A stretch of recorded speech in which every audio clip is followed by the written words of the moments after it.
बात के जवाब ना मिलल हो गार्जियन लोग तो कहतर के सुदर्शन यादव के तू नाम लेता रहो आ कहतर के अरवल जिला में दुइयो गो बाड़े ब्यास सुदर्शन जी गुडू हम चल तो के बा हो अनो के बा उनकर टीम के आता पता बा फिर जना अरवल जिला के हमें अरवल जिला के हमें लगा मारे औरंगाबाद जिला के हमें इनको चोचा लोग को ये भी नहीं पता है कि मगध में कितना जिला है मगध प्रमंडल में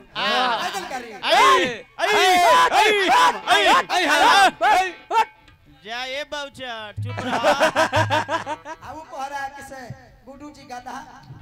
जानते हो शीतला मैया का सवारी गधे रहे जानो किसी के बारे में गधा से भेंट हो जाए तो काम बन जाए बाबू कहतर के गुड्डू हतर कुत्ता है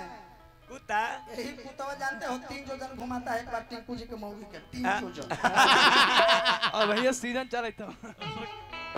कोई हाल लोग बैठल बाड़ी गंदा इशारा करता रहो बलिया जिला में होई शौकीन रे बलिया जिला के नाम बदनाम मत करो ना बलिया जिला कलाकारों का धरती है वीरों का धरती है अब अरे कथा प्रसंग गइला हो तार प्रसंग सब गलती गइला बड़ा सुनाई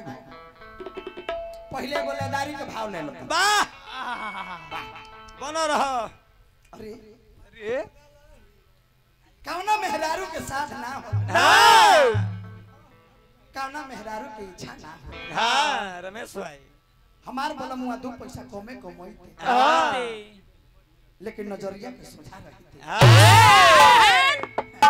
हमारे कह रहे देहाती जिला की स्त्रीलिंग पुलिंग नहीं बुझा रहा है आइए बोल रहे हैं बड़ा मुंह में लिंग लेके बोला तारे भाई वो शिवलिंग स्त्रीलिंग पुलिंग आ कहतरे नु कि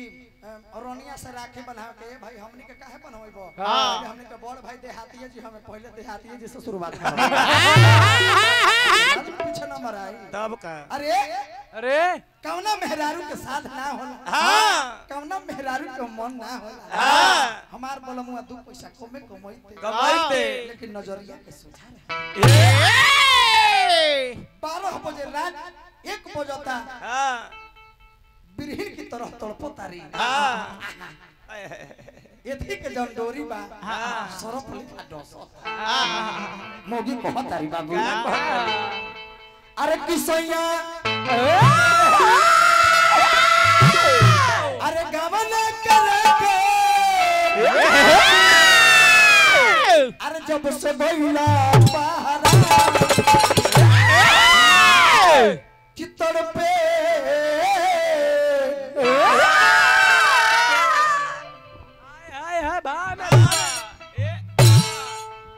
जिया ये बड़की माई के बड़की पुतो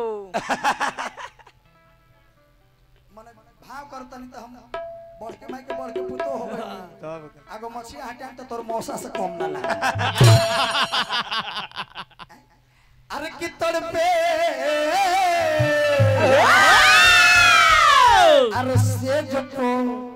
और जवानी भाव करो भाव करना गलत है आइन से भाव नहीं हो रहा है ना तो करे कि हमारे गांव में 4 गो लौंडा के नाच रहे एसी करके अनु और लौंडवा के मेल महंत तू ही था अरे कितड़ पे अरे सेज को जवानी ना अरे बुझाता तारा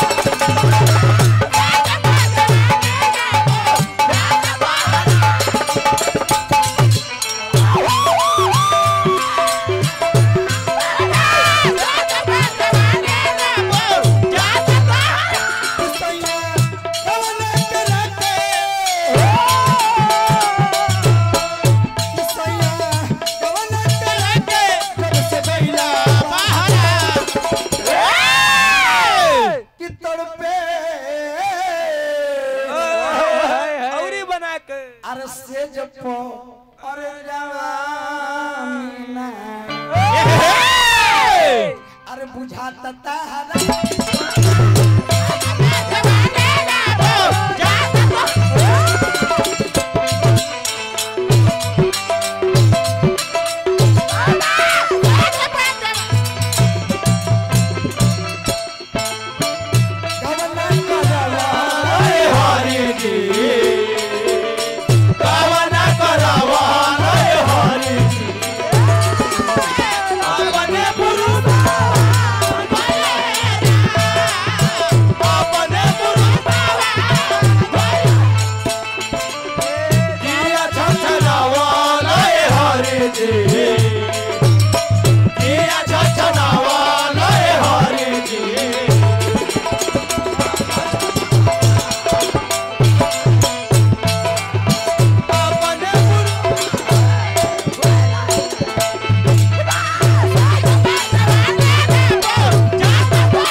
सैया जी हमर फिल्मुआ अरे कि चढ़ली जवानी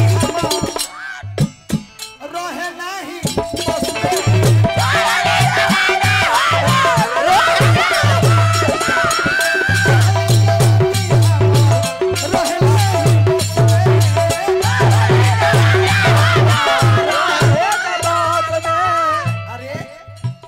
रजब के याद बड़ा रहो रही नास नास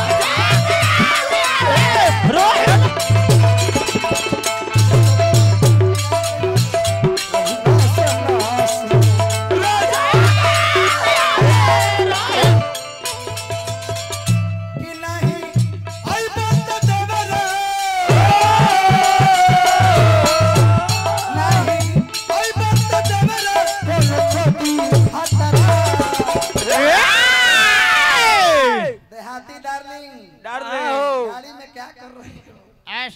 इधर आओ। हेलो हेलो हेलो हेलो भोजन नहीं आज गंजन करेंगे आपको लाजे भावा बोले ना अब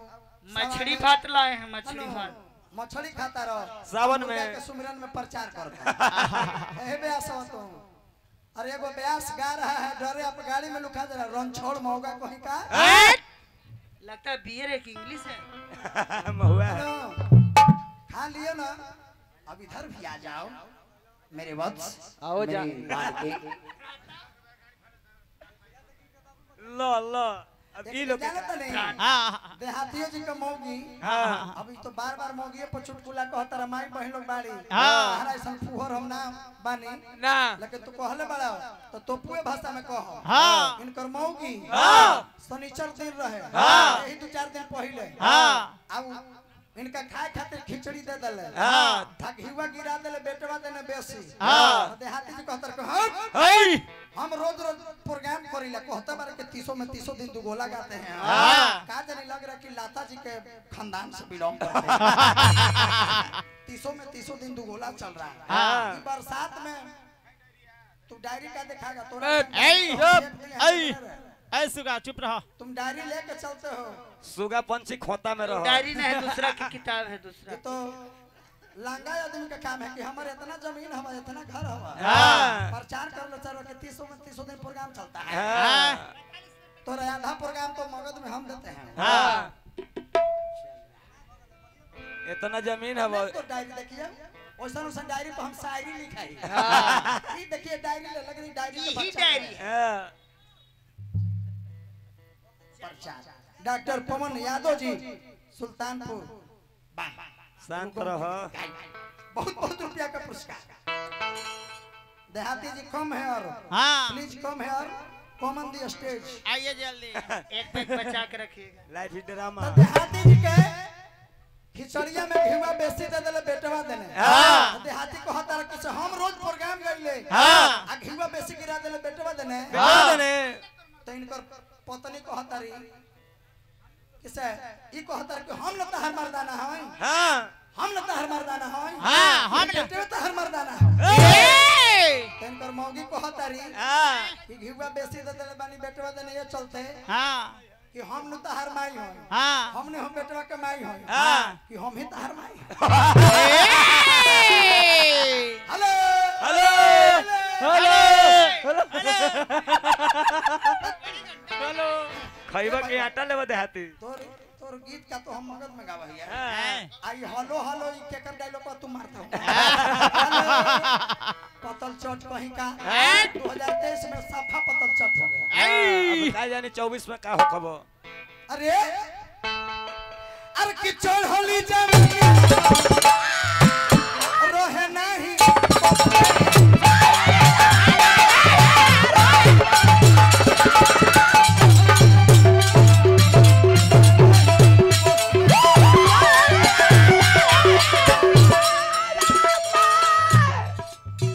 रजब के याद रही नस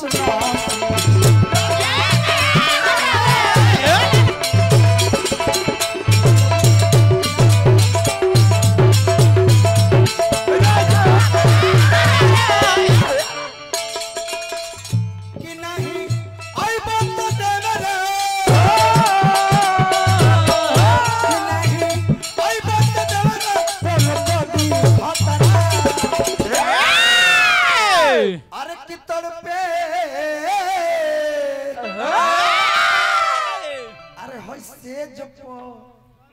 जवानी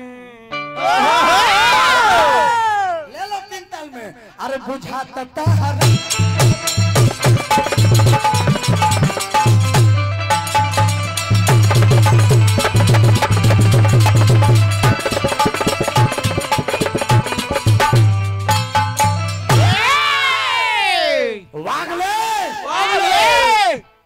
यहाँ से भाग ले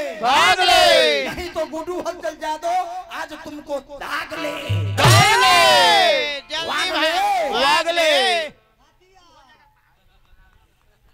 तो हो जाएगा पागले। इसे गुड्डू तोर बड़ भाई के छठिहार मन गईली तुमको मगध में कौन प्रोग्राम देता है यार? जब जब प्रोग्राम हुआ तब तक कौन अच्छा तुम्हारा तो पापा का पते नहीं है कौन पापा है। कभी कभी हम भी बन जाते हैं देहाती बने क्या। अरे यार बच्चों कम बोलो। अब कहानी आई तो प्रसंग पर 5 मिनट। हाँ